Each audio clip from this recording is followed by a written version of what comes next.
أعوذ بالله من الشيطان الرجيم بسم الله الرحمن الرحيم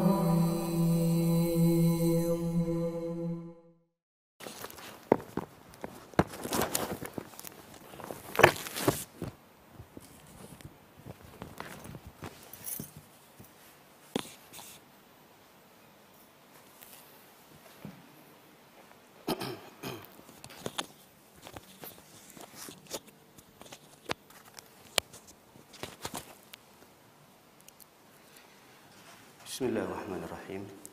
Assalamualaikum warahmatullahi wabarakatuh. أعوذ بالله من الشيطان الرجيم بسم الله الرحمن الرحيم Wa ala alihi wa ashabihi wa ikhwanih. Ma'asyiral muslimin, jamaah salat subuh yang semoga selalu dalam lindungan dan penjagaan Allah Subhanahu wa taala. Alhamdulillah, kita bersyukur kepada Allah Subhanahu wa taala atas limpahan karunia yang telah diberikan kepada kita, yang dengannya alhamdulillah kita bisa berkumpul di rumah Allah yang kita cintai ini dalam rangka menunaikan kewajiban kita sebagai hamba Allah, yaitu salat subuh berjamaah, dan kita ikuti dengan duduk sejenak untuk menuntut ilmu syar'i. Semoga apa-apa saja yang kita lakukan pada pagi hari ini diberikan keikhlasan oleh Allah Subhanahu wa taala dan diterima di sisi Allah Subhanahu wa taala. Salawat beserta salam tak lupa pula kita hadiahkan untuk Nabi kita tercinta Nabi Muhammad sallallahu alaihi wasallam. Semoga kita termasuk umat beliau yang mendapatkan syafaatnya kelak pada hari kiamat. Para hadirin dan hadirat dimuliakan oleh Allah Subhanahu wa taala, sebagaimana yang tadi telah disebutkan bahwa pada kesempatan yang singkat ini insyaallah kita akan membahas tentang kaidah-kaidah dalam menuntut ilmu, karena perkara ini sangat penting sekali bagi kita yang sedang memperdalami ilmu syar'i, karena mereka-mereka yang memperdalami, yang menggali, yang menuntut serta mempelajari ilmu syar'i berbeda dengan mempelajari ilmu duniawi. Tentu beda sekali. Oleh karena itu, kita butuh panduan, kita butuh kaedah-kaedah, kunci-kunci yang dengannya akan mempermudah bagi kita untuk menuntut ilmu. Baik, kaedah yang pertama yang hendaknya kita ketahui saat kita menuntut ilmu, pahami, yakini bahwa ilmu syar'i yang kita pelajari adalah merupakan bagian daripada ibadah kepada Allah. Ini harus tertancap kuat pada diri kita bahwa ilmu yang saat ini kita pelajari itu adalah merupakan ibadah. Bahkan para ulama mengatakan ibadah menuntut ilmu lebih besar pahalanya daripada jihad di jalan Allah Subhanahu wa taala yang hukumnya fardu kifayah. Karena kan jihad di jalan Allah ini ada dua. Ada dua hukumnya. Ada fardu ain, ada fardu kifayah. Itu penjelasan secara detail, ada sesi tersendiri. Tapi intinya menuntut ilmu syar'i itu lebih utama daripada jihad yang hukumnya sekedar fardu kifayah. Kenapa lebih utama menuntut ilmu? Menuntut ilmu ini hukumnya fardu ain. Fardu ain. Fardu ain itu apa? Kewajiban perorangan dari kita. Nggak bisa diwakilkan. Nggak bisa kita wakilkan, nak kamu saja ya nuntut ilmu, bapak di rumah saja. Nanti kalau kamu sudah besar, kamu memiliki bekal ilmu syar'i, dengannya kamu tidak akan tersesat. Bapak titip saja ya, kamu sajalah yang melanjutkan dan meneruskan untuk fokus pada ilmu syar'i. Nggak bisa seperti itu. Karena pelajari ilmu agama ini kewajiban perorangan dari kita. Beda dengan fardu kifayah. Kalau fardu kifayah, sekelompok orang yang mengerjakannya, maka sekelompok yang tidak mengerjakannya gugur dosanya. Itu fardu kifayah. Tapi kalau fardu ain tidak bisa. Semua orang harus ikut serta dalam mengerjakan ibadah tersebut. Nah, di antara menuntut ilmu syar'i yang dia keterkaitannya dengan ibadah keseharian yang wajib kita lakukan, maka hukumnya fardu ain untuk kita pelajari. Seperti tata cara berwudu, tata cara salat, cara baca Quran. Ini kan keseharian ibadah yang kita lakukan. Dan ibadah itu adalah ibadah yang diwajibkan untuk kita. Maka mempelajarinya pun hukumnya wajib. Nah, para hadirin dan hadirat dimuliakan oleh Allah Subhanahu wa taala, kaidah yang pertama ini perlu ada suatu perhatian besarlah bagi kita, supaya ada motivasi kuat bagi kita tatkala menuntut ilmu. Karena kita yakin bahwa menuntut ilmu ini adalah merupakan ibadah. Makanya Rasul sallallahu alaihi wasallam pernah bersabda, "Man kharaja fi talabil ilmi fahuwa fi sabilillah hatta yarji'." Siapa orang yang keluar dari rumahnya duduk di majelis ilmu, maka sungguh orang tersebut sama seperti orang yang berjihad di jalan Allah sampai dia pulang lagi ke rumah. Ini kan luar biasa keutamaan yang diberikan oleh Rasul sallallahu alaihi wasallam. Bahkan Rasul sallallahu alaihi wasallam mengatakan tanda kebaikan ada pada seorang hamba itu tatkala dia diberikan kemudahan oleh Allah Subhanahu wa taala untuk menuntut ilmu. Rasul sallallahu alaihi wasallam bersabda, "Man yuridillahu bihi khairan yufaqqihu fid din." Siapa orang yang diinginkan kebaikan oleh Allah Subhanahu wa taala, Allah akan mudahkan dia untuk paham agama. Ini suatu kebaikan yang Allah inginkan kepada seorang hamba. Kapan? Tatkala dia berusaha untuk duduk di majelis ilmu, berusaha untuk memahami ilmu. Berarti hamba yang seperti ini mendapatkan predikat terbaik di sisi Allah. Jadi predikat terbaik di sisi Allah Subhanahu wa taala itu tidak sebatas dengan pangkat yang kita punya, kedudukan, nasab, garis keturunan kita yang mulia, tidak. Tapi di antara kebaikan yang Allah inginkan pada seorang hamba tatkala dia bersimpu duduk di majelis ilmu, berharap ikhlas kepada Allah Subhanahu wa taala. Para hadirin dan hadirat dimuliakan oleh Allah Subhanahu wa taala. Dalam sebuah kitab Hilyah disebutkan oleh Syekh Bakar Abu Zaid. Kata beliau, "Aslul usul fi hadhihi al-hilya bal wa li kulli amrin matlub ilmuka bi anna al-ilma ibadatun." Kata beliau, pokok daripada segala pokok-pokok atau dasar dari segala dasar-dasar dalam menuntut ilmu adalah ketahuilah bahwa ilmu yang kita pelajari adalah ibadah. Makanya ada satu kisah yang mungkin di antara kita sudah mengetahui ini sejak lama dari ustaz-ustaz kita. Dan kisah ini tidak asing di telinga kita. Ketika Imam Syafi'i rahimahullah ta'ala bertamu ke rumah muridnya, Imam Ahmad bin Hanbal. Ini dua ulama besar yang sampai saat ini mazhabnya masih eksis, yaitu Syafi'i. Imam Syafi'i mazhabnya Syafi'iyah, Imam Ahmad bin Hanbal mazhabnya Hambali.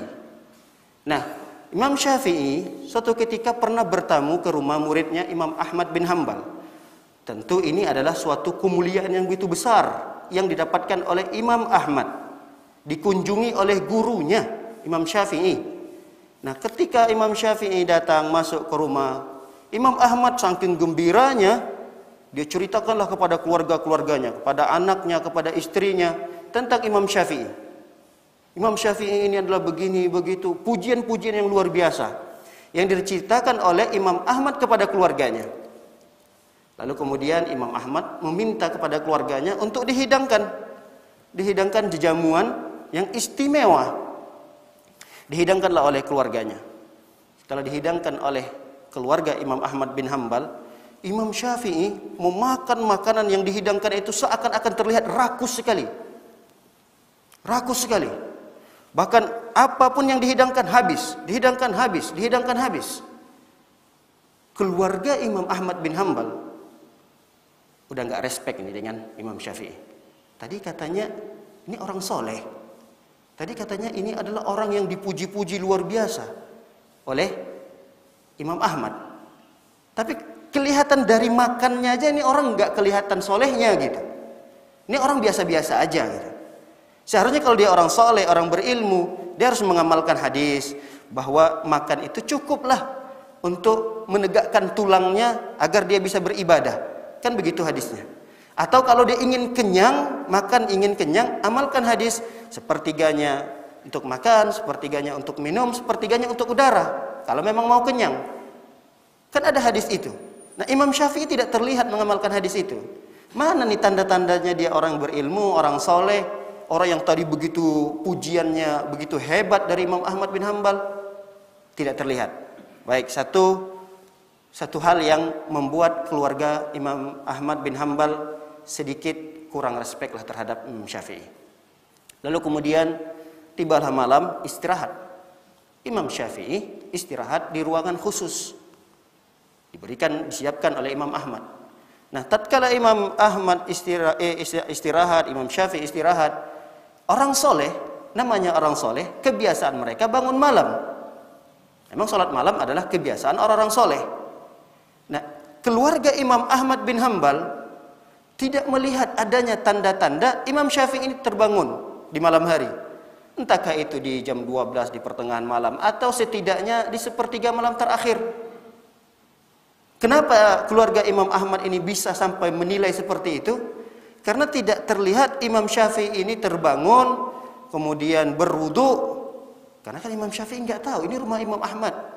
Harusnya kalau dia ingin bangun malam, mungkin dia akan meminta sesuatu, air, agar dia bisa bersuci. Atau dia bertanya di mana toiletnya. Kan harusnya seperti itu. Adalah tanda-tanda dia bangun malam.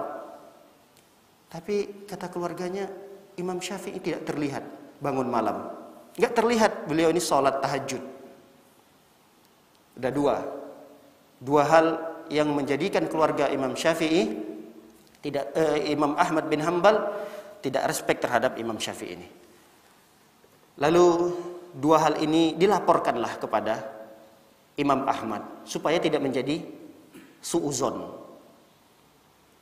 Diceritakanlah kepada Imam Ahmad, wahai ayahanda, tadi Imam Syafi'i luar biasa, begini begitu kesolehannya. Tapi ada dua hal yang mengganjal bagi kami. Pertama, masalah dia makan. Yang kedua, masalah dia tidak bangun malam. Lalu kemudian Imam Syafi'i tidak berani menjawab. Karena ini otoritas daripada Imam Syafi'i. Biarkan Imam Syafi'i menjawab. Ketika itu nongkrong lagi, duduk rame-rame dengan keluarga Imam Ahmad. Imam Syafi'i ada di sana. Kata Imam Ahmad kepada keluarganya, wahai keluargaku, ada dua hal tadi yang kalian mengganjal pada diri kalian. Yang kalian tanyakan kepadaku, aku tidak tahu jawabannya. Aku tidak mau menebak-nebak. Silahkan tanyakan langsung kepada orang yang bersangkutan. Nih, ada guru saya, Imam Syafi'i. Lalu kemudian ditanyakanlah perkara yang pertama kepada Imam Syafi'i. Imam Syafi'i menjawab dengan mudah sekali. Kata Imam Syafi'i menjawab, saya tidak pernah menemui makanan yang paling halal kecuali makanan Imam Ahmad. Karena saya tahu betul makanan yang dihidangkan oleh Imam Ahmad bin Hambal ini adalah makanan yang paling halal yang ada di muka bumi ini. Semuanya halal. Mungkin tamu-tamu yang lain, murid-murid yang lain menjamu beliau, halal makanannya. Tapi makanan yang paling halal menurut saya adalah makanan yang dijamukan oleh Imam Ahmad bin Hambal. Dengan begitu saya semangat sekali memakan makanan tersebut. Itu jawaban pertama dari beliau. Jawaban kedua, kenapa beliau tidak bangun malam? Kata beliau, saya tidak tidur semalaman suntuk. Bahkan dalam sebuah riwayat cerita itu, Imam Syafi'i keluar ketika azan subuh, keluar dari rumah Imam Ahmad tanpa berwudu lagi. Jadi wudu sholat isyanya itulah wudu beliau nanti buat sholat subuh. Jadi beliau tidak tidur semalam suntuk. Yang menjadi pertanyaannya, apa yang menjadikan beliau tidak tidur? Apakah karena sholat malamnya? Tidak. Karena tidak terdengar suara sholat malam beliau. Ngapain beliau semalam suntuk di rumah Imam Ahmad bin Hambal tidak tidur semalaman? Kenapa? Dalam riwayat itu diceritakan bahwa Imam Syafi'i sejak saat dia mau istirahat, dia teringat potongan hadis Nabi Shallallahu Alaihi Wasallam. Potongan hadis Nabi sallallahu alaihi wasallam yang Nabi sallallahu alaihi wasallam ketika itu bercanda dengan seorang anak kecil. Kata Rasul sallam, "Ya Aba Umair, ma fa'ala Nughair?" Ya Aba Umair, ini anak kecil. Dipanggil oleh Rasulullah, "Wahai Aba Umair." Aba Umair itu kunyah. Jadi anak kecil dipanggil oleh Rasulullah dengan panggilan kesayangan. "Aba Umair, apa yang terjadi pada burung kecilmu ini?" Nah, ketika aku ingat hadis tersebut, kata Imam Syafi'i, aku mencari tahu, menggali faidah-faidah, pelajaran-pelajaran yang bisa didapatkan dari potongan hadis itu. Dalam riwayat itu diceritakan ratusan faidah, ratusan pelajaran yang bisa diambil dari potongan hadis tersebut dikeluarkan oleh Imam Syafi'i. Lihat bagaimana Imam Syafi'i melihat bahwa menuntut ilmu lebih utama daripada salat sunnah, apalagi sekedar ibadah sunnah. Jadi semua ibadah sunnah yang kita lakukan, ibadah sunnah ya, itu belum bisa mengalahkan ibadah menuntut ilmu. Inilah kefakihan, kecerdasan, kejeniusan dari seorang imam, sehingga beliau menghabiskan waktunya semalam suntuk hanya untuk menggali faidah, pelajaran dari potongan hadis tersebut. Oh, hadis ini menjelaskan bahwa anak kecil itu boleh diberikan kunyah walaupun dia belum punya anak. Kan Umair ini kan bukan nama dia. Abu Umair, dia masih kecil. Abu ini kan artinya ayah, ayah daripada Umair. Oh, berarti boleh diberikan gelar. Kemudian faidah yang lain misalnya, boleh anak kecil itu bermain dengan burung. Boleh burung itu dipelihara, dikurung dalam sangkar, boleh. Sebagaimana hadis Nabi Shallallahu Alaihi Wasallam ketika melihat anak kecil tadi bermain burungnya sedang mati. Ini kan banyak faedah-faedah yang bisa diambil, hukum-hukum bisa dikeluarkan dari potongan hadis ini. Siapa yang mereka yang bisa mengeluarkan hukum-hukum tersebut? Ya tentunya mereka orang-orang yang faqih. Sehingga Imam Syafi'i menggali sepotong hadis tersebut dan mengeluarkan ratusan hukum ilmu fikih di dalam potongan-potongan hadis tersebut. Maka oleh karena itu para hadirin dan hadirat dimuliakan oleh Allah Subhanahu wa taala, menuntut ilmu ini jauh lebih besar pahalanya dibandingkan dengan sekedar ibadah-ibadah sunnah yang kita lakukan. Ratusan rakaat yang kita lakukan semalam misalnya, itu belum tentu bisa mengalahkan ibadah menuntut ilmu. Tapi ingat, yang namanya ibadah harus disertai dengan keikhlasan. Nah, sekarang kita tanyakan pada diri kita masing-masing, tatkala kita duduk di majelis ilmu, apa niat kita? Apa yang terbesit di dalam jiwa kita, di dalam hati kita apa? Di saat kita duduk di majelis ilmu itu apa tujuannya? Ustaz, saya tujuannya enggak enak karena saya ini pengurus. Kalau saya pengurus enggak ikut kajian, nanti apa kata yang lain? Berarti salah niatnya. Ustaz, saya duduk di majelis ilmu karena saya ini supaya pintar berdebat. Karena saya ini punya orang tua ngeyel sekali. Jadi saya mau belajar memperdalami ilmu untuk mendebat orang tua saya. Ini salah tujuannya. Salah tujuan dalam menuntut ilmu. Makanya Imam Ahmad bin Hanbal mengatakan, al-ilmu la ya'diluhu syai'un liman sahhat niyyatuhu. Menuntut ilmu syar'i itu tidak ada satupun yang bisa menyamai pahalanya. Gak ada. Ibadah sunnah maksudnya ya. Tidak ada satupun ibadah sunnah yang bisa mengalahi ibadah menuntut ilmu ini bagi orang-orang yang niatnya benar. Kata beliau, liman sahhat niyyatuhu. Bagi orang-orang yang niatnya duduk di majelis ilmu itu niatnya benar. Ditanya oleh para muridnya, qalu wa kaifa tasihhu niyyatu ya Aba Abdillah? Wahai Aba Abdillah, wahai Abu Abdillah. Kunyah daripada Imam Ahmad. Wahai Imam Ahmad, kira-kira bagaimana kita mengetahui bahwa niat kita itu benar dalam menuntut ilmu. Lalu kemudian beliau menjawab, yanwi raf'ul jahli an nafsihi wa an ghairihi. Niatkan tatkala kita menuntut ilmu itu agar hilang kebodohan pada diri kita dan bisa menghilangkan kebodohan kepada orang lain. Ini tujuan yang baik dalam menuntut ilmu. Jadi tujuan kita dalam menuntut ilmu itu adalah untuk mencerdaskan kita dalam beragama. Kita bisa menghilangkan kebodohan pada diri kita dan usahakan pula bisa menghilangkan kebodohan pada orang lain, minimal kepada anak, istri, keluarga terdekat kita. Itu tujuan dari menuntut ilmu. Jadi selain daripada itu tujuannya, bisa jadi ini tidak akan bermanfaat apa-apa bagi kita.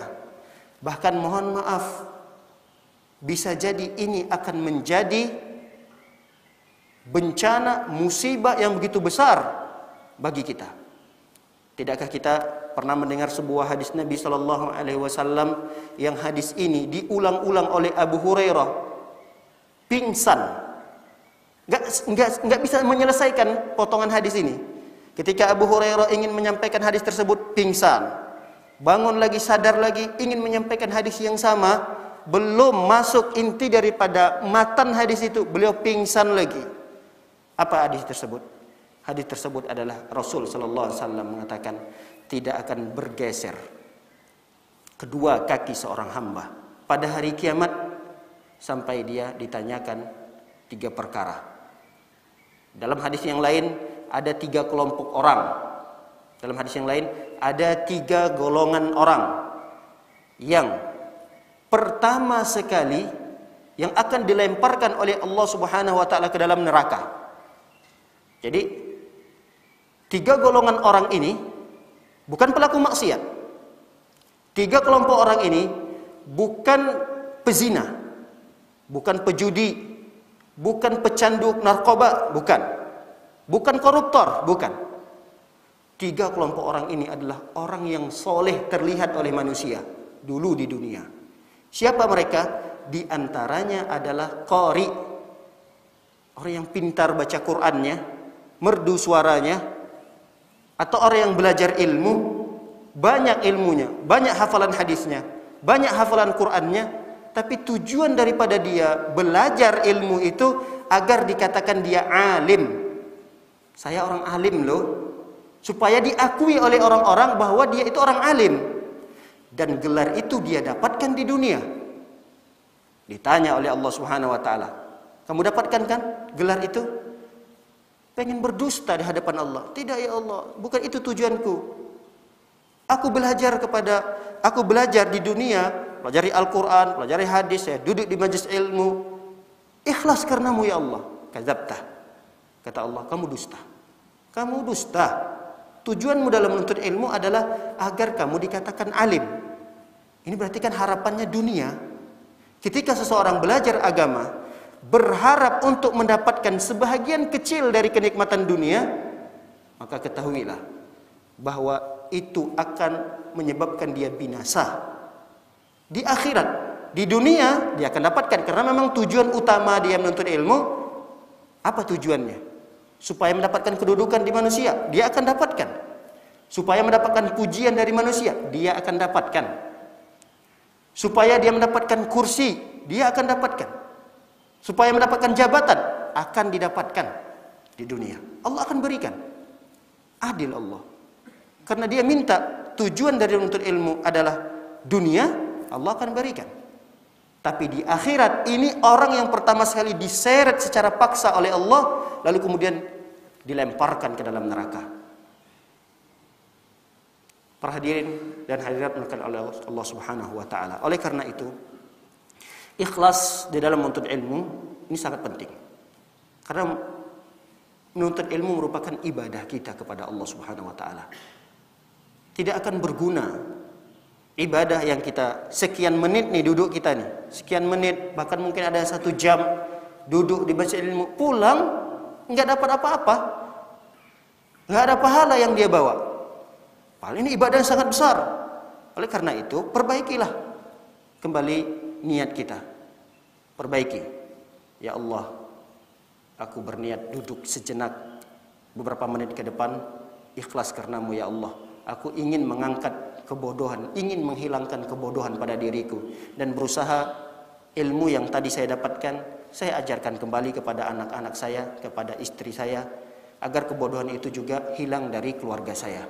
Ini tujuan yang mulia. Para hadirin dan hadirat oleh Allah Subhanahu wa taala, sekali lagi, belajar ilmu agama tidak sama seperti belajar ilmu dunia. Seseorang belajar ilmu dunia, harapannya dunia, itu tidak ada masalah, tidak berdosa. Ada orang nih, belajar ilmu dunia, harapannya untuk mendapatkan dunia, dia tidak berdosa. Tidak berdosa. Cuma memang dia rugi saja. Rugi, puluhan tahun dia menuntut ilmu dunia, tapi harapannya dunia, selama puluhan tahun itu dia tidak dapat pahala apa-apa. Tapi ada orang yang dia menuntut ilmu dunia puluhan tahun lamanya, tapi disertakan dengan niat yang baik. Misalnya ilmu kedokteran. Ilmu kedokteran kan ilmu dunia. Dia tidak hanya sekedar berharap dunia, nanti kalau saya jadi dokter, saya akan buka klinik yang di sana saya akan gratiskan bagi masyarakat-masyarakat miskin, anak-anak yatim, saya akan gratiskan. Ini adalah bagian daripada ladang pahala saya. Nah, niatnya ketika dia ingin masuk ke universitas yang mempelajari ilmu dunia, tapi di sana dia sertakan niat yang baik, puluhan tahun lamanya dia menuntut ilmu dunia, berbuah pahala. Berbuah pahala. Tapi yang ingin kita tekankan di sini adalah mereka-mereka yang menuntut ilmu dunia, lalu tujuannya dunia lagi, tidak ada dosa mereka. Tidak berdosa. Beda dengan orang-orang yang menuntut ilmu agama, yang tujuannya dunia. Ini terancam. Terancam. Golongan yang tadi terlempar ke dalam api neraka Allah Subhanahu wa taala. Bahkan orang yang pertama sekali dilemparkan dalam neraka. Makanya para hadirin dan hadirat melakukan oleh Allah Subhanahu wa taala, mereka-mereka yang belajar ilmu dunia, tujuannya dunia, ini tidak dipermasalahkan oleh para ulama karena ada orang misalnya olahraga. Berolahraga, apa saja olahraga yang dilakukannya. Lalu tujuan dia berolahraga itu adalah untuk sehat. Tidak dosa. Tujuannya untuk sehat. Tapi kalau ada orang yang beribadah kepada Allah, tujuannya sehat, salah. Bapak kok rajin sekali ya sholat subuhnya, rutin sekali, Masya Allah. Udah tua seperti ini. Iya, saya memang dari muda dulu saya merutinkan sholat subuh itu. Bahkan jauh sebelum waktu subuh saya sudah bangun. Saya sholat malam, saya berjalan dari rumah sengaja jauh. Saya tidak pakai kendaraan, saya jalan ke masjid. Dan itu saya lakukan setiap subuh. Di antara tujuan tidak utuh tujuannya itu untuk sehat, tapi di antara ya sekian persen lah, 20-30%, berharap agar diberikan kesehatan dari ibadah yang dilakukan itu. Ini udah salah niatnya. Sama tadi menuntut ilmu juga seperti itu. Ustaz, lalu bagaimana bagi mereka-mereka yang menuntut ilmu agama tapi tujuannya untuk mendapatkan ijazah? Ada tidak niat seperti itu? Dia menuntut ilmu agama ini, ya di sekolah-sekolah formal, pesantren, nanti di pesantren masuk di perguruan tinggi, jurusannya ilmu agama yang digali. Tapi tujuannya mendapatkan ijazah, sama. Tapi kalau memang ijazah itu adalah menjadi suatu hal yang tidak diprioritaskan, itu hanya bonus saja, fokus dia menuntut ilmu, lalu kemudian diberikan bonus ijazah, ini tidak ada masalah. Tidak mengapa. Karena di saat ini, di zaman kita, seseorang itu tidak bisa mengajar di tempat-tempat formal, dia nggak bisa jadi dosen, dia nggak bisa mengajar di perguruan-perguruan tinggi. Kalau dia tidak punya ijazah, walaupun dia punya segudang ilmu, dia nggak bisa masuk untuk mengajarkan ilmu-ilmunya tersebut. Maka dia butuh ijazah. Jadi saat ini ijazah itu sangat dibutuhkan. Yang penting, tatkala dia menuntut ilmu agama itu, bukan di antara harapannya adalah untuk mendapatkan ijazah. Ijazah itu hanya sekedar sarana saja dalam menuntut ilmu. Nah, maka menuntut ilmu seperti ini tidak akan terancam menjadi suatu hal yang besar baginya, sebagaimana yang tadi kita bacakan dalam hadis Nabi Shallallahu Alaihi Wasallam. Baik, para hadirin dan hadirat melakukan oleh Allah SWT.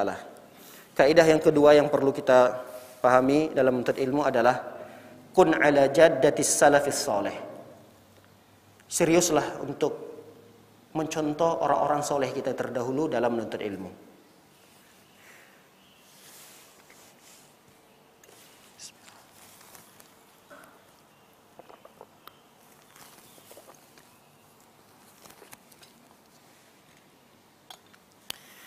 Kun ala jaddati as-salafis salih. Cobalah kita berusaha untuk mengikuti jejak langkah orang-orang saleh kita terdahulu dalam menuntut ilmu. Siapa mereka orang-orang saleh kita terdahulu? Tentunya para sahabat. Generasi setelah sahabat adalah tabi'in. Generasi setelah tabi'in adalah atba'ut tabi'in. Mereka ini adalah generasi-generasi emas umat Islam. Maka ketika kita mengikuti tata cara mereka dalam menuntut ilmu, maka kita akan lebih selamat dalam memperoleh ilmu yang kita pelajari. Makanya Syekh Bakar Abu Zaid mengatakan sini, Tariqus salafus salih minas sahaba faman ba'dahum mimman qafa atharahum fi jami' abwabiddin. Pelajarilah ilmu agama Islam itu dalam semua bab-bab agama. Jadi jangan kita hanya sekedar mempelajari ilmu agama itu dalam satu bab tertentu saja. Misalnya dalam bab akidah. Dalam bab akidah, akidahnya baik, akidahnya benar. Karena memang dia fokus dalam hal tersebut. Tapi dia meninggalkan satu bab yang lain. Ada seseorang itu fokus belajar menuntut ilmu dalam hal misalnya akidah dan ibadah. Ini penting memang.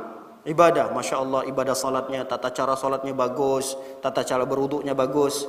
Tapi dalam bab akhlak, dalam bab etika, dia tidak pelajari gitu. Makanya pantaslah penuntut ilmu itu tidak menjadi mutiara di tengah-tengah masyarakat. Paling rajin nih, duduk baca rajin sekali. Akidahnya Masya Allah, tidak diragukan. Sudah berapa kitab yang sudah dia tamatkan dalam belajar akidah. Akidah yang benar. Dia tahu ini syirik. Dia tahu inilah cara beribadah yang benar. Hati-hati dengan perbuatan ini, akan jatuh kepada syirik kecil. Ini jatuh kepada syirik besar. Rinciannya begini. Seseorang itu bisa jatuh kepada syirik besar. Perbedaan syirik besar, syirik kecil. Luar biasa pemahamannya dalam akidah. Dalam beribadah tidak diragukan lagi. Bagus tata cara ibadah yang dia dapatkan dari Rasul Sallallahu Alaihi Wasallam, dari para sahabat tabiin atba'ut tabiin. Tapi dalam segi akhlak dia hancur. Maka penuntut ilmu tidak mengambil sebagian dari orang-orang soleh, tapi sebagian yang lainnya ditinggalkan. Betapa banyak para penuntut ilmu itu cacat di tengah-tengah masyarakat dikarenakan kurangnya akhlak. Kurangnya beradab. Padahal Rasul Sallallahu Alaihi Wasallam mengajarkan kepada kita bagaimana kita berakhlak dengan tetangga, bagaimana kita berakhlak dengan sesama teman, bagaimana adab kita kepada guru, kepada murid. Ini kan adab, etika sopan santun. Maka kata beliau di sini, mutamayyizan biltizami athari Rasul sallallahu alaihi wasallam. Maka hendaknya penuntut ilmu itu ada keunggulan. Dia punya keunggulan dalam hal berpegang teguh pada sunnah-sunnah Nabi sallallahu alaihi wasallam. Tawdhifus sunan ala nafsika. Maka sunnah-sunnah Nabi sallallahu alaihi wasallam itu hendaknya kokoh dan terus ada pada dirimu, wa tarkul jidal wal mira, tinggalkan berdebat. Jangan sering berdebat, karena itu akan menjadikan kita kurang sopan gitu, gak beradab. Apalagi lawan debat kita itu orang di atas umur kita gitu. Walaupun kita dalam kondisi benar ini, ketika dia ingin berdiskusi dengan kita, diskusi tidak ada masalah. Tapi kalau kita lihat ini sudah menjurus kepada debat kusir, udah kita hentikan. Mohon maaf Pak, mungkin dalam hal ini saya keliru. Nanti coba saya cari lagi deh. Udah selesaikan aja. Betapa banyak penuntut ilmu itu kurang senyumnya. Padahal ini orang satu jamaah, satu masjid, dan usianya lebih tua lagi. Apatah salahnya kita tinggal sapa, ucapin assalamualaikum. Kayaknya berat banget gitu. Ustadz, kayaknya orang ini bukan orang yang satu pemahaman deh dengan saya. Kelihatan cara sholatnya.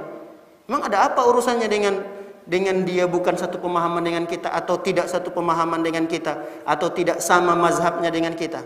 Apa urusannya? Kenapa untuk berakhlak kepada orang lain harus dipilih? Kenapa untuk mengucapkan salam itu harus milih-milih orang? Makanya para penuntut ilmu itu menjadi cacat di tengah-tengah masyarakat karena kurangnya adab itu. Subhanallah. 2 minggu yang lalu, saya ada salah satu jamaah juga. Dia baru-baru belajar lah ini, baru-baru belajar. Pengen masuk masjid. Di awal memang image dia, kalau orang yang berjubah, orang yang jenggot panjang, itu memang orangnya kurang ajar gitu. Itu orang kurang ajar katanya. Dari dulu kata beliau. Saya bilang, ada apa Pak? Kenapa kok sampai seperti itu? Bayangkan Ustaz. Dan terjadi kemarin, saya masuk masjid. Saya berdiri, ini orang udah sepuh. Udah umur 50, 55 tahun lah. Ini saya ngobrol sama teman 3 orang. Saya ngobrol di depan pintu. Kami ngobrol di depan pintu. Ini ada jamaah juga, tetangga juga gitu. Dan mohon maaf sekali lagi. Orangnya berjenggot panjang Ustaz, pakai jubah. Kita ngobrol bertiga di situ, dianggap kayak nggak ada orang katanya. Padahal dia ngambil sendal dekat kita gitu. Kita sedang berdiri di sini, dia ngambil sendal di situ. Apa sih beratnya mulutnya ngucapin salam, nyapa kita kayak apa gitu. Nah ini jangan sampai ada pada penuntut ilmu. Kita pakaian kita sudah islami, kita dari masjid loh. Kita pakai peci, pulang dari masjid, ngelihat ada tetangga di luar sana yang mungkin jarang datang ke masjid. Jangan mulut kita mingkem doang, lewat begitu saja. Itu disapa tetangga. Dia non muslim misalnya. Ya udah ucapin apa biasanya sapaan kalau pada orang muslim, selamat pagi, tidak ada masalah. Gimana kabarnya Pak? Sehat ya Pak ya? Dan seterusnya. Ada keramah tamahan. Ya kalau bahasa kita basa-basi, ya silahkan. Namanya basa-basi atau apa. Itu menunjukkan adab etika. Tatkala kita menuntut ilmu, ada hasil yang kita dapatkan. Jangan sampai kita terkesan menuntut ilmu, baru pulang dari masjid, kelihatannya seperti arogan gitu. Jangan, penuntut ilmu tidak seperti itu. Apalagi syiar-syiar Islam itu melengket pada kita gitu. Jangan sampai kalah kita sama orang-orang yang tidak terlihat syiar Islam pada pakaiannya. Kita kan kalau pulang masjid terlihat sekali lah. Syiar Islam itu kita pakai peci, kita pakai sarung, kita pakai koko, ada yang pakai jubah, ada yang pakai gamis, ada yang pakai peci hitam. Ini kan syiar-syiar terlihat ini Islami gitu. Tapi nggak pernah senyum gitu, ngelihat orang nggak pernah senyum. Makanya mohon maaf. Teman-teman kita yang rajin dalam menuntut ilmu, dalam masalah akidah, dalam ibadah, dalam hal akhlak ini mereka kurang gitu. Ada satu kasus lagi. Jadi dia punya istri. Istrinya ini Masya Allah dalam menutup aurat sempurna sekali. Kemudian cara berpakaiannya sudah dikatakan 100% lah dalam menuntut ilmu, dalam menutup aurat itu tidak diragukan lagi. Pakai cadar yang baik, pakaiannya syar'i sekali. Cuma satu kekurangan istrinya itu. Kata dia melapor ke saya, ada apa Pak dengan istrinya? Jadi saya punya istri itu, kalau kami keluar, ini kami jalan nih olahraga di sekitar komplek gitu. Istri saya itu seringkali menundukkan pandangannya. Bagus, saya bilang. Ada apa dengan hal itu? Jadi ada beberapa masalah saat ketika melewati tetangga-tetangga, ibu-ibu. Ya biasa kalau ibu-ibu kalau pagi-pagi kadang ikut, ada yang olahraga juga, kadang ada yang sedang nyapu. Itu nggak pernah disapa sama istri saya. Lewat begitu aja. Saya tanya kepada teman ini tadi, Pak, istrinya kira-kira backgroundnya dari mana? Lalu dia katakan, istri saya saat memang tamatan pesantren. Jadi dari SMP sama SMA itu di pesantren terus. Nah, saya katakan, ilmu-ilmu yang hal-hal yang seperti ini biasanya tidak diajarkan di pesantren. Jadi bermuamalah dengan tetangga, cara bersikap dengan tetangga, itu biasanya tidak diajarkan secara detail di pesantren. Itu tugas Bapak untuk mengingatkan. Jadi istrinya ini sudahlah berpakaian yang rapi begitu. Kan orang kalau sudah berpakaian rapi seperti ini, apalagi orang-orang awam, mohon maaf, orang-orang awam, image-nya ini perempuan nggak benar gitu. Ini tanda-tanda cara beragama yang ekstrim. Kan itu image orang. Nah, kita ingin menghilangkan image tidak baik di tengah masyarakat itu, bahwa wanita yang bercadar pun dia bisa baik, dia bisa menyapa, dia bisa senyum. Nah, itu yang ingin kita hilangkan. Kita ingin hilangkan image yang tidak baik kepada perempuan-perempuan yang berpakaian syar'i seperti itu. Tapi kadangkala ada memang perempuan-perempuan yang berpakaian syar'i, tapi karena memang dia pemahamannya menundukkan pandangan itu, yang menundukkan pandangan terus-menerus, sehingga ada orang di samping pun dia tidak sapa, padahal juga itu adalah ibu-ibu gitu. Nah, pernah saya katakan, nanti kamu temanin lagi ya. Istrimu itu kamu temanin lagi. Kamu nanti olahraga, teman istrimu. Ketika kamu melihat ada ibu-ibu di depan, kamu wanti-wanti istrimu. Tuh ada ibu-ibu di depan. Awas ya kalau kamu gak sapa ya. Disenggol-senggol istrinya supaya dia nyapa. Jadi kamu ajarkan istrimu itu. Nah, ini terjadi pada penuntut-penuntut ilmu. Oleh karena itu, ketika seseorang dalam menuntut ilmu, jangan hanya sebagian bab dalam agama saja yang dipelajari. Bukankah Rasul sallallahu alaihi wasallam di antara tujuannya diutus adalah untuk menyempurnakan akhlak? Kata Rasul sallallahu alaihi wasallam, "Innama bu'ithtu liutammima makarimal akhlak." Sesungguhnya aku diutus oleh Allah Subhanahu wa taala di antaranya adalah untuk menyempurnakan akhlak. Itu di antara tujuan Nabi sallallahu alaihi wasallam diutus. Nabi sallallahu alaihi wasallam tahu masyarakat Arab itu punya akhlak, punya adab, punya tata krama. Tapi Rasul SAW ingin menyempurnakannya kepada hal yang lebih baik lagi. Oleh karena itu, jangan sampai penuntut ilmu tidak memiliki akhlak, tidak memiliki tata krama, cara bicara yang tidak baik, cara bersikap tidak baik. Jangan memilih dan memilah orang, apalagi orang yang satu masjid dengan kita. Jangan melihat orang itu dari segi ibadahnya. Ibadah kan ibadah yang, cara beribadah kan luas sekali. Jangan sampai-sampai kayaknya ada beberapa hal yang tidak sama dengan kita itu dipermasalahkan. Ada yang duduk iftiros, ada yang duduk tawarruk, enggak usah dipermasalahkan. Ini satu jamaah dengan kita. Udahlah. Kita tunjukkanlah, kita ini penuntut ilmu. Mereka-mereka yang sholat, sekedar sholat saja. Apalagi mohon maaf nih jamaah yang datang itu sekedar sholat. Ini orang yang sekedar sholat saja. Jangan sampai kita yang sering duduk majelis ilmu terlihat berbeda jauh dari segi akhlak gitu. Harusnya orang-orang yang sekedar sholat itu kita rangkul, kita tampakkan, ini loh hasil kami menuntut ilmu. Kami semakin baik kan? Kami semakin bisa menunjukkan muamalah yang baik kan? Ya, secara tidak langsung kita ingin tunjukkan, kita tampakkan, ini loh hasil kami beberapa tahun ini dalam menuntut ilmu dengan ustadz-ustadz. Supaya apa? Supaya dia tertarik untuk duduk di majelis ilmu. Pengen tahu tuh ilmu apa sih yang dibahas, apa sih yang dipelajari. Para hadirin dan hadirat dimuliakan oleh Allah Subhanahu wa taala, di antara kaidah yang berikutnya yang perlu kita perhatikan dalam menuntut ilmu adalah selalu sertakan rasa takut kepada Allah Subhanahu wa taala. Saat kita menuntut ilmu, sertakan rasa takut yang besar kepada Allah Subhanahu wa taala di dalam menuntut ilmu. Dan rasa takut itu terpraktekkan, terungkapkan dalam bentuk perbuatan. dalam bentuk amalan.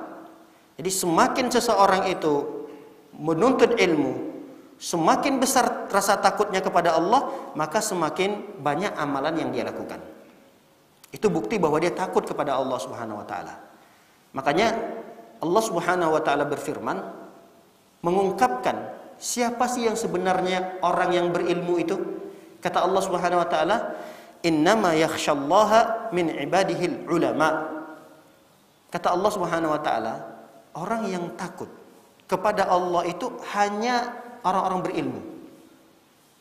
Jadi orang yang takut kepada Allah, yang besar rasa takutnya kepada Allah itu adalah orang-orang yang menuntut ilmu.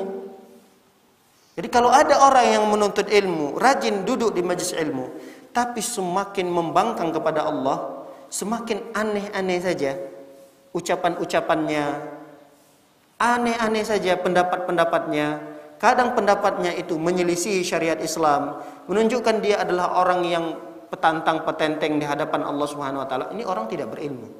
Mohon maaf, walaupun gelarnya itu panjang sekali. Di awal sudah ada profesornya, ada doktornya, di akhir namanya sederet gelar yang dia miliki. Ini orang berilmu. Tapi tatkala hilang rasa takutnya kepada Allah, ini tidak dianggap orang berilmu. Bisa jadi saya tidak lebih berilmu dari bapak-bapak. Bisa jadi bapak-bapak sekalian yang ada di sini orang yang lebih berilmu dari saya. Karena ilmu itu tidak diukur dengan banyaknya hafalan. Oke, dalam hal ini mungkin saya ada hafalan sedikit. Bapak tidak lebih banyak hafalannya. Saya tahu sedikit tentang hadis. Bapak mengetahui beberapa hadis. Tapi beberapa hadis, beberapa ayat, beberapa juz yang Bapak hafal itu, tapi itu menambahkan rasa takut yang luar biasa kepada Allah. Bapak orang yang lebih berilmu dari saya. Jadi ukuran orang yang berilmu itu bukan hafalan, bukan sekian juznya, bukan ratusan hadisnya yang sudah dihafal, bukan itu ukuran orang berilmu. Kalau ukuran orang berilmu adalah banyaknya hafalan Al-Quran dan hafalan hadisnya, betapa banyak orang-orang liberal itu yang hafal Quran. Orang-orang orientalis. Orang orientalis kan bukan orang yang beragama Islam.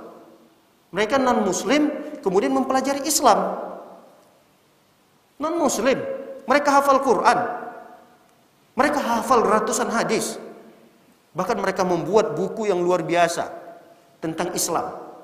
Ini orang berilmu, tapi ilmunya tidak menambahkan rasa takut kepada Allah Subhanahu wa taala, maka dia tidak dikatakan orang yang berilmu. Jadi penuntut ilmu itu ada satu hadis yang dia dapatkan, satu pelajaran yang dia dapatkan dari ustadznya, lalu satu pelajaran itu menambahkan rasa takut yang luar biasa kepada dirinya, maka inilah orang yang berilmu sesungguhnya. Makanya Imam sahabat yang mulia, sahabat Ali bin Abi Thalib, beliau pernah mengatakan, hatafal ilmu bil amal fa in ajabahu wa illa irtahal. Kata beliau, jadi ilmu yang dipelajari itu mengajak kepada untuk beramal. Ilmu yang kita pelajari itu mengajak kita untuk beramal. Yuk amalkan ilmu. Satu hadis yang kita dapatkan, amalkan. Potongan Al-Quran yang sudah kita pelajari, amalkan. Amalkan, amalkan, amalkan, amalkan. Maka ketika kita mengamalkannya, ini menunjukkan bahwa kita memiliki rasa takut kepada Allah Subhanahu wa taala. Tapi kalau kita tidak amalkan, udah jangan harap ilmu itu ada pada diri kita. Irtahal, kata Ali. Irtahal itu ilmu itu akan pergi. Enggak akan bersarang lama pada diri kita. Dipastikan ilmu yang kita dapatkan hari ini, jika kita tidak amalkan, besok akan hilang. Apalagi minggu depan, apalagi sebulan yang akan datang. Maka ilmu yang dipelajari itu amalkan. Amalkan, amalkan. Dengan begitu bahwa apa yang kita pelajari menunjukkan bahwa pada diri kita semakin besar rasa takut kita kepada Allah Subhanahu wa taala. Sudah. Baik, mungkin ini yang dapat kita kaji pada kesempatan yang singkat ini. Semoga menjadi ilmu yang bermanfaat dan dapat kita amalkan dalam kehidupan kita sehari-hari. Barakallahu fikum. Atas materi yang telah disampaikan sangat bermanfaat. Sisa sebagian ini waktu juga yang kita sisa. Sekarang berlangsung ke sesi jawab, silakan.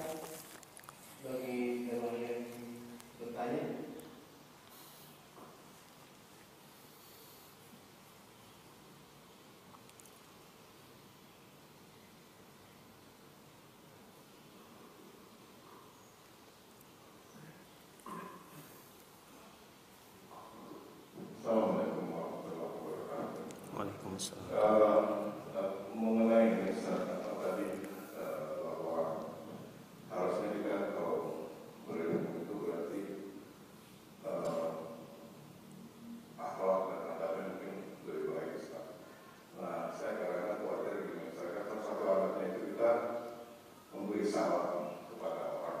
Cuma kalau kita pergi sebuah kumpulan yang kita nggak paham sebenarnya isinya apakah ada yang muslim atau enggak, karena kita juga tidak dilarang memberikan salam kepada muslim. Nah, yang aman atau dalam kehati-hatiannya sebaiknya kita lakukan. Terima kasih. Assalamualaikum warahmatullahi wabarakatuh. Waalaikumsalam warahmatullahi wabarakatuh.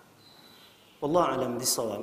Karena kita melihat mayoritas yang ada di Indonesia ini dan di komplek-komplek perumahan manapun, walaupun tetap adalah sebahagian 30%, mungkin ada sampai 40% non muslimnya. Nah, ketika di perkumpulan yang kita lihat, yang kita lewati ada 5, ada 7 orang, ya kita pasti tahulah 5 orangnya muslim atau 2 orangnya non muslim. Apakah kita boleh mengucapkan salam kepada mereka? Boleh, tidak ada masalah. Boleh, tidak ada masalah. Kita ucapkan salam, memang niat kita mengucapkan salam kepada muslim-muslim yang kita kenal tadi. Ya kalau kita misalnya ingin berlebih hati-hati lagi, nih, karena memang ada hadis Nabi kan, mengatakan la tabda'u bis salam. Jangan kalian mulai salam kepada orang non-muslim, orang kafir. Jangan mulai salam kepada orang non-muslim. Memang ada larangan dari salam. Tapi kalau mereka mengucapkan salam sama kita, ya kita jawab. Nah, ini untuk kehati-hatian agar kita bisa mengamalkan hadis Nabi SAW ini supaya kita tidak mulai salam kepada orang kafir. Lalu apa bukti kehati-hatian itu? Ya kita sapa saja yang kira-kira yang kita lihat tadi, yang kita kenal, dengan ucapan salam, assalamualaikum. Kemudian salam kalau memang masih tidak bersalaman misalnya, ya apalah sapan-sapan yang akrab gitu. Kemudian yang beberapa orang 3, beberapa 2 orang tadi, tinggal kita ucapkan selamat pagi. Gimana kabar bapak-bapak sekalian? Udah selesai. Ustadz, kayaknya enggak seperti itu deh. Habis waktu, kita juga hanya sekedar basa-basi. Kita juga enggak terlalu kenal akrab dengan mereka. Ya udah, tinggal ucapkan assalamualaikum, enggak ada masalah. Tapi ada sebagian yang non muslim, enggak ada masalah. Sebagian besarnya mereka muslim. Dan husnudzon kita, mudah-mudahan semua yang berkumpul itu muslim. Insya Allah tidak mendapat bagian daripada apa yang dilarang oleh Rasul Sallallahu Alaihi Wasallam tadi untuk memulai salam kepada mereka. Insya Allah tidak masuk dalam kategori hadis itu. Ya Allah alam bisawab. Ya, barakallah. Assalamualaikum. Waalaikumsalam warahmatullahi wabarakatuh. Mohon izin tanya, kalau kita mau menuntut ilmu untuk di satu majelis, lalu memberi ilmu atau guru atau ustadznya tidak memberitahu siapa dia, dari mana dia, ilmunya yang dia dapat dan dasarnya, apakah boleh adabnya para penuntut ilmu menanya gurunya tentang ilmu yang dipunyai oleh gurunya? Itu tidak Waalaikumsalam warahmatullahi wabarakatuh. Ini dikembalikan kepada adat ya, adat istiadat, kebiasaan di suatu tempat. Kira-kira ketika kita menuntut ilmu, kita ingin lebih kenal, dekatlah dengan ustadz ini karena kita baru pertama melihatnya. Kira-kira di suatu daerah, suatu tempat itu termasuk beradab enggak seorang murid bertanya langsung kepada gurunya tentang dari mana beliau belajarnya gitu ya. Kemudian apa yang dia pelajari, siapa guru-gurunya. Kira-kira beradab enggak? Misalnya orang Bekasi lah, sekarang kita di Bekasi. Bertanya langsung ke ustadznya seperti itu. Kira-kira ada masalah enggak? Kalau di kita, orang Bekasi, bermasalah enggak? Beradab atau tidak? Enggak apa-apa kan ya? Enggak apa-apa, berarti enggak ada masalah. Tanyakan, enggak ada masalah. Tanyakan langsung pada ustadznya. Ada jemaah itu modelnya enggak enakan. Ini masya Allah, bukan sekadar jamaah ya. Memang seluruh mayoritas orang Indonesia itu punya perasaan yang luar biasa, dan ini suatu hal yang diapresiasi memang hebat orang-orang kita ini. Nggak enakannya itu besar, tapi dalam hal yang baik. Kalau dalam hal yang tidak baik, ini memang jadi tidak baik. Jadi kalau dia misalnya nggak enak, bisa dia carikan informasi kepada panitia atau kepada siapa yang kenal. Cari informasi tentang ustadz tersebut. Minimal background ustadz ini dari mana, tamatannya di mana, beliau belajarnya di mana, kemudian takhusus spesialisnya apa. Tidak ada masalah. Tanyakan kepada orang yang kenal dengan ustadz ini. Kalau memang kita nggak enakan nanya langsung. Tapi kalau kita pengen kenal dulu dengan ustadz tersebut, perkenalkan diri kita. Adabnya begitu, kita memperkenalkan diri kita dulu, lalu kemudian kita jangan tanya langsung, mungkin itu hal yang sensitif bagi ustadz itu. Kita dekat saja dulu, kenal dulu, nanti pertemuan berikutnya kenalan lagi. Sudah terlihat ada keakraban, baru kemudian kita bertanya, mau buka pertanyaan, ustadz dulu dari mana, pesantren kah? Kemudian setelah pesantren, ustadz apakah beginikah? Apakah lanjutkan di sini, di luar negeri atau di dalam negeri saja?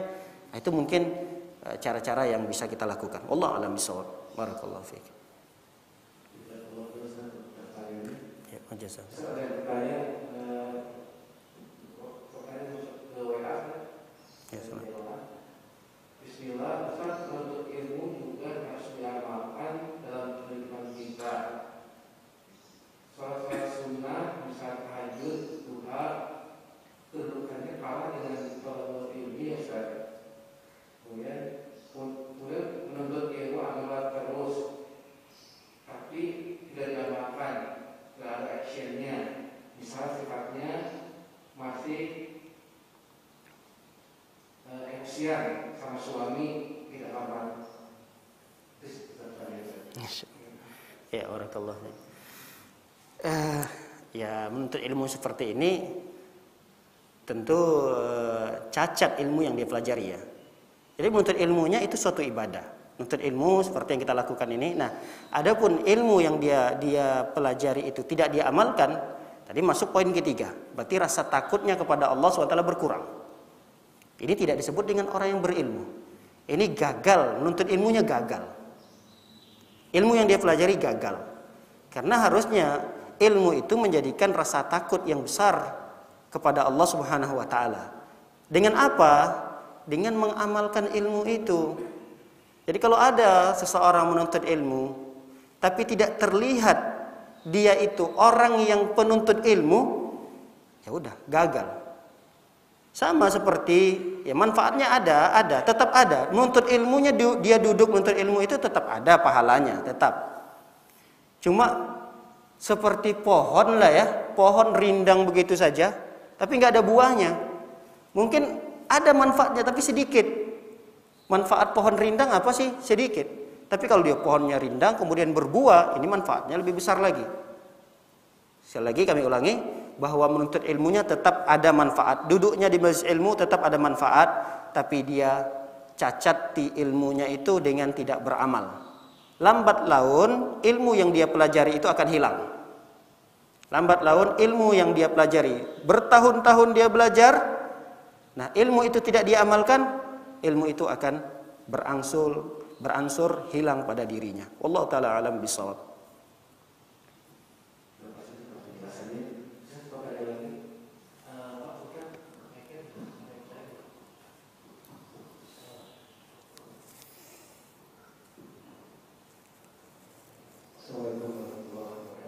Waalaikumsalam warahmatullahi wabarakatuh. Menuntut ilmu itu bisa mengalahkan semua ibadah sunnah. Satu mendapat ilmu, mendapat gambaran dirinya kok bisa sampai ilmu bisa mengalahkan semua ibadah sunnah yang kita lakukan. Kenapa menuntut ilmu menjadi penting bagi ibadah sunnah? Cuma pengen tahu lebih dalam seperti apa masuk ke hal-hal ini. Ustaz, sekarang itu banyak sekali yang menuntut ilmu melalui media online seperti WhatsApp. Dan dari sisi ahli ilmu, sebetulnya keutamaannya mana lebih utama daripada datang ke masjid atau mendengar apakah sama saja atau ada dari pandangan ilmu itu kurang lebih. Ya. Barakallahu fiik. Tadi saya sebutkan bahwa menuntut ilmu itu lebih utama daripada ibadah apapun, catatannya itulah ibadah sunnah. Nah, bagaimana logika kok bisa sampai seperti itu? Pertama saya akan jawab dengan hadis Nabi SAW mengatakan, talabul ilmi faridatun ala kulli muslim. Jadi menuntut ilmu itu hukumnya faridah. Faridah itu wajib. Ala kulli muslim. Perorangan dari setiap muslim. Hukumnya wajib kata Allah Subhanahu wa taala melalui lisan Rasul sallallahu alaihi wasallam. Lalu bagaimana logikanya? Logikanya kalau kita definisikan wajib, apa itu wajib? Wajib itu kalau kita kerjakan berpahala. Kalau kita tinggalkan berdosa. Kalau sunnah, apa definisi sunnah? Sunnah itu kalau dikerjakan berpahala. Kalau kita tidak kerjakan, kita tinggalkan, berdosa atau tidak? Enggak berdosa. Berarti kedudukan wajib itu lebih besar daripada sunnah gitu. Menuntut ilmu wajib. Apa misalnya ibadah sunnah yang lainnya? Puasa sunnah. Puasa sunnah misalnya. Ada orang puasa sunnah. Ada seorang ini dia menuntut ilmu. Ya tentu menuntut ilmu lebih besar pahalanya daripada dia sekedar puasa sunnah saja, tapi jarang terlihat duduk di majelis ilmu. Dia tetap mendapatkan pahala puasa sunnahnya, tetap mendapatkan pahala. Cuma pahala yang dia lakukan itu dari ibadah sunnah itu belum bisa mengalahkan ibadah menuntut ilmunya ini. Karena kedudukan menuntut ilmu ini hukumnya wajib. Wajib ini tentu di atas daripada ibadah-ibadah sunnah. Ya, Allah a'lam bishawab. Allah a'lam bishawab. Ya. Yang kedua tadi, mana yang lebih utama ketika kita menuntut ilmu dengan cara online atau langsung seperti ini? Wallahu a'lam bishawab. Ini pertanyaannya harus dirinci, dilihat kondisi seseorang yang menuntut ilmu dengan cara online tadi. Bisa jadi orang yang menuntut ilmu cara online itu sama pahalanya dengan duduk langsung di majelis ilmu. Bagaimana kok bisa seperti itu? Lihat kebiasaan orang yang belajar online tadi. Apakah ketika sebelum masa pandemi dia ini adalah orang yang rutin duduk di majelis ilmu? Oh iya Ustaz, ini orangnya Masya Allah nggak pernah absen dalam menuntut ilmu. Namun di dalam kondisi pandemi ini, karena usianya, karena dia sakit-sakitan, dan ditambah lagi keluarganya mengkhawatirkan kalau dia ke masjid, sehingga saat ini dia harus di rumah saja, dan dia mengikuti kajian itu di rumah. Berarti orang tersebut memang orang yang dikenal rutin dalam menuntut ilmu. Maka kasus orang yang seperti ini, menuntut ilmunya secara online di rumah, akan mendapatkan pahala yang sama seperti kita duduk secara offline seperti ini. Tapi kalau ada kasus orang yang kedua, dia tidak ada halangannya untuk langsung datang gitu. Apa halangannya? Dia nggak punya jawaban, nggak punya alasan. Artinya dia bisa memilih untuk duduk di majelis ilmu langsung. Maka orang yang seperti ini, keutamaan dia belajar online tidak sama seperti kita yang belajar langsung. Beda sekali. Di majelis ini adalah majelis yang terhormat. Majelis ini adalah majelis yang lebih besar kehormatan dibanding majelis-majelis apapun. Anggaplah forum pertemuan pembesar-pembesar semua negara kumpul di satu forum itu, membahas masalah-masalah apalah. Itu tidak lebih baik dibanding dengan forum kita. Ustadz, ada satu forum negara yang begitu luar biasa membahas masalah negara. Ya berarti ini forum bagus, nggak ada masalah insya Allah. Tapi bukan artinya forum kita ini tidak lebih baik. Forum kita, majelis ini, majelis di mana para malaikat menaungi kita. Rahmat Allah turun di sini. Nama kita, perorangan disebut-sebut oleh Allah di hadapan para malaikat.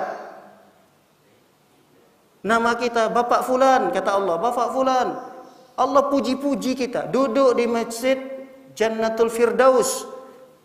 Habis salat subuh disebut-sebut oleh Allah Subhanahu wa taala, wa dzakarahumullahu fi man indah. Jadi malaikat-malaikat itu juga ikut menyebut-nyebut nama kita, sehingga kita menjadi orang yang terkenal di penduduknya langit. Ini kan keutamaan yang luar biasa. Itu didapatkan oleh siapa? Orang-orang yang belajar secara offline, langsung. Rasulullah SAW mengatakan, man salaka tariqan yaltamisu fihi ilman sahalallahu lahu bihi tariqan ilal jannah. Orang yang belajar langsung seperti ini adalah jalan pintas untuk masuk surga. Banyak memang jalan-jalan untuk masuk surga itu banyak. Menuntut ilmu secara online itu bagian daripada ibadah. Tapi tidak sama. Orang yang duduk langsung di majelis ilmu, ini seakan-akan kita ingin masuk surga, tapi jalannya pintas. Ada orang masuk surga muter dulu ke surga juga memang. Dan di antara salah satu jalan pintas, cepat, mudah bagi kita untuk masuk surga, kata Rasul sallallahu alaihi wasallam, man salaka tariqan, dia berjalan tujuannya untuk menuntut ilmu. Berjalan berarti dari rumah, memang tujuannya ke masjid ini selain sholat subuh, dia duduk di majelis ilmu, dia mendapatkan keutamaan itu. Ya, wallahu a'lam bishawab.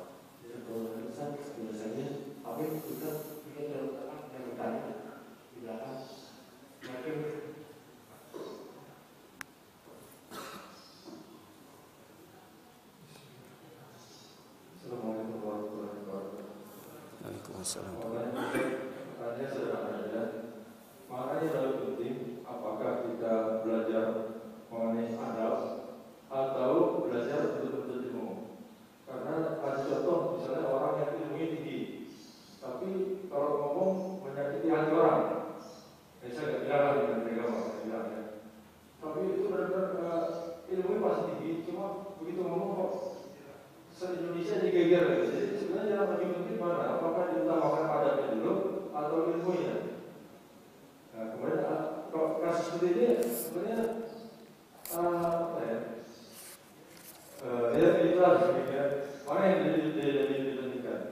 Terima kasih. Waalaikumsalam warahmatullahi wabarakatuh. Kalau ditanyakan mana yang lebih utama, mana yang lebih penting dalam menuntut ilmu ini, apakah adab dulu atau ilmunya dulu, ilmu syar'inya dulu gitu ya? Allah alam bisawab. Dari beberapa asar-asar para ulama itu menganjurkan untuk pelajari adab terlebih dahulu sebelum mempelajari ilmu syar'i. Begitu. Bahkan ada satu asar dari seorang ulama tabi'in, kalau tidak salah namanya Said bin Musayyab. Beliau mengatakan, saya 40 tahun lamanya mempelajari adab. Pelajaran adab sini mencakup semua ya. Adab terutama kepada Allah dulu, adab kepada Rasul, adab kepada sesama manusia, itu adab, termasuk adab. Adab di sini luas sekali jabarannya. Jadi beliau mengatakan, saya belajar adab itu 40 tahun lamanya, baru kemudian saya mulai mencicil belajar ilmu syar'i. Jadi adab dalam Islam lebih mulia. Kedudukannya sangat diperhatikan dalam Islam ini. Makanya Rasul Shallallahu Alaihi Wasallam mengatakan, orang yang paling aku cintai dan orang yang paling dekat nanti duduknya denganku di surga Allah. Ini hadis sahih. Kata Rasulullah, orang yang paling aku cintai, ahabbu ilaikum minni wa aqrabukum minni majlisan fil jannah. Orang yang paling aku cintai dan orang yang paling dekat duduknya denganku nanti di surga, kata Rasulullah adalah ahsanukum khuluqa, orang yang paling baik akhlaknya. Orang yang paling baik akhlaknya. Jadi kalau orang hanya sekedar ilmu yang dia pelajari, Al-Quran sudah dia hafal. Lihat sekarang kan banyak penghafal Al-Quran. Kadang gaya jalannya, gaya nyapanya, ada di antara penuntut ilmu seperti itu. Itu yang kita sayangkan. Jadi guru-gurunya ini fokus hanya mengajarkan kepada murid-muridnya itu hafalan, terus fokus di situ. 2 tahun selesai, 3 tahun selesai. Kemudian karena hafalannya bagus, bacaannya bagus, diambillah direkrut atau apalah bahasanya untuk menjadi imam di satu masjid. Tapi beliau ini nggak tahu cara bermuamalah dengan jamaah, nggak tahu. Sehingga terkesan Al-Quran dia hafal tidak berbekas gitu. Hafalannya, bacaannya bagus, tapi tatkala dia nyapa jamaah, tatkala dia gaya jalannya, ini kan masih muda gitu, umur 20 tahun lah paling tua.